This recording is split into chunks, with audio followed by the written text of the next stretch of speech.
मेरे कहानी का पहला भाग सुनने के लिए आप लोगों का दिल से शुक्रगुजार हूँ। उम्मीद करती हूँ कि कहानी का ये दूसरा भाग भी आप लोगों को पसंद आएगी। वीडियो को लाइक करें और चैनल को सब्सक्राइब करें। आपका तहे दिल से शुक्रिया। तो सुनते हैं इरशाद की आवाज में।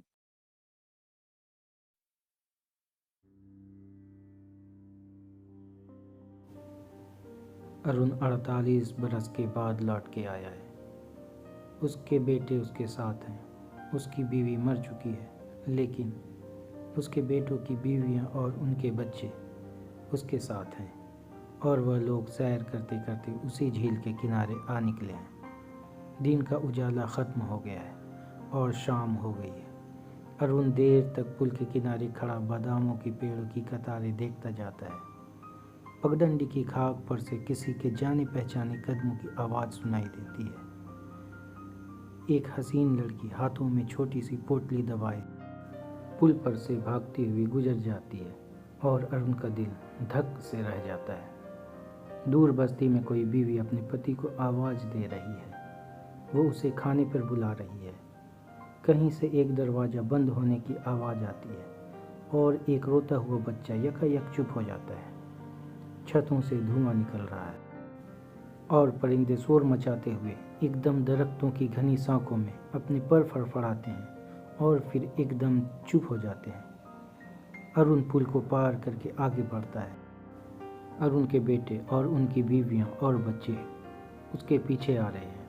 वो अलग अलग टोलियों में बटे हुए हैं। अरुण चलते चलते झील के किनारे खुबानी के एक पेड़ से बंधे एक नाव के सामने रुक गया। ये खुबानी का दरख्त है, लेकिन कितना बड़ा हो गया है। ये नाव है, मगर क्या ये वही नाव है? सामने वो घर है, अरुण की पहली बहार का घर, अरुण के पूरे चांद की रात की मोहब्बत। घर में रोशनी है, बच्चों की खेलने की आवाज़ें सुनाई दे रही है। कोई बुढ़िया चिल्लाते हुई उसके पीछे दौड़ रही है। अरुण सोचता है, आधी सदी हो गई, मैंने इस घर को नहीं देखा। देख लेने में हर्ज क्या है? आखिर मैंने इसे खरीदा था। देखा जाए तो मैं अभी तक उसका मालिक हूँ। देख लेने में हर्ज ही क्या है? अरुण घर के अंदर चला गया। घर के अंदर बच्चे हैं। एक जवान औरत अपने पति के लिए तस्तरी में खाना रख रही है। अरुण को देखकर सहम जाती है। दो बच्चे खेल रहे हैं। अरुण को देखकर हैरत से रुक जाते हैं। बुढ़िया जो अभी गुस्से में डांट रही थी, थम जाती है और पास आके खड़ी हो जाती है और कहती है, कौन हो तुम? अरुण ने कहा, यह घर मेरा है। वो बोली, तुम्हारे बाप का है? अरुण ने कहा, मेरे बाप का नहीं, मेरा है। कोई 48 साल हुए मैंने इसे खरीदा था। बस इस वक्त तो मैं यूं ही इसे देखने के लिए चला आया। आप लोगों को निकालने के लिए नहीं आया हूँ। ये घर तो बस समझिए अब आपका ही है। ये कहकर अरुण लौटने लगा। बुढ़िया ये सुन के जैसे थम सी गई। उसने सांसें जोर से अंदर को खींची। बोली, तो तुम हो? अरुण ने बोला, हाँ मैं हूँ। अब इतने बरस के बाद कोई कैसे पहचाने? वो चौंकी हुई देर तक खामोश खड़ी रही। अरुण आंगन में चुपचाप खड़ा उसकी तरफ देखता रहा। फिर वो आप ही आप हंस दी। बोली, आओ मैं तुम्हें अपने घर के लोगों से मिलवाऊँ।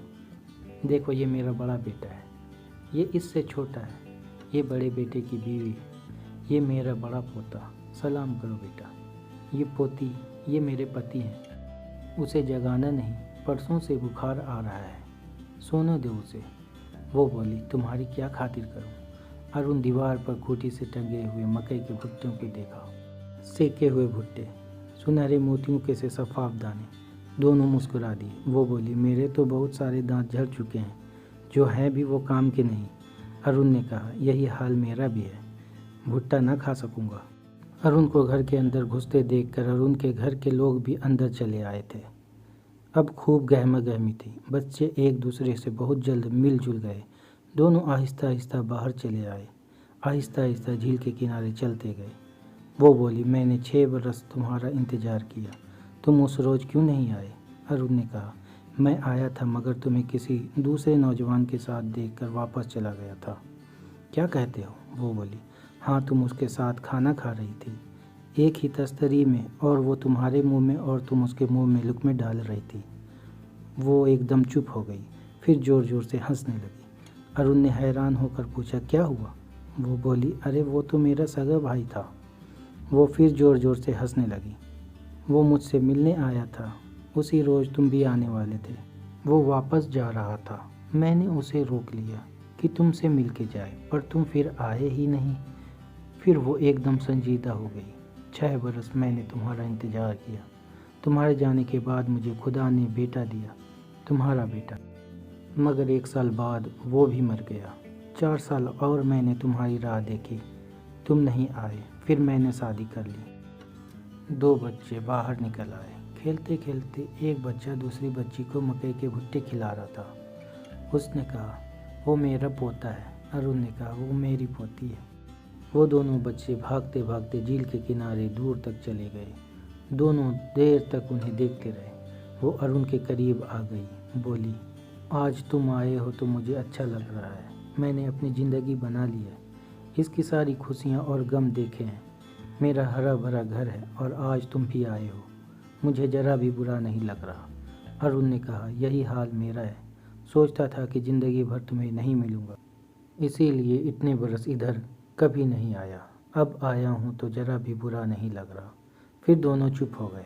बच्चे खेलते खेलते उनके पास आ गए। उसने अरुण की पोती को उठा लिया। अरुण ने उसके पोते को, उसने अरुण की पोती को चूमा। अरुण ने उसके पोते को, और फिर दोनों खुशी से एक दूसरे को देखने लगे। इसकी पुतलियों में चांद चमक रहा था और वो चांद हैरत और खुशी से कह रहा था, इंसान मर जाते हैं लेकिन ज़िंदगी नहीं मरती। बहार ख़त्म हो जाती है लेकिन फिर दूसरी बहार आ जाती है। छोटी छोटी मोहब्बतें भी ख़त्म हो जाती हैं, लेकिन ज़िंदगी की बड़ी और अजीम मोहब्बत हमेशा कायम रहती है। तुम दोनों पिछली बहार में ना थे, ये बहार तुमने नहीं देखी। इससे अगली बहार में तुम ना होगे, लेकिन ज़िंदगी फिर भी होगी और जवानी भी होगी और खूबसूरती और रानाई और मासूमियत भी। बच्चे दोनों की गोद से उतर पड़े क्योंकि वो अलग से खेलना चाहते थे। वो भागते हुए खुबानी के दरख्त के करीब चले गए जहाँ एक नाव बंधी थी। अरुण ने पूछा, ये वही दरख्त है? उसने मुस्कुरा के कहा, नहीं, ये दूसरा दरख्त है।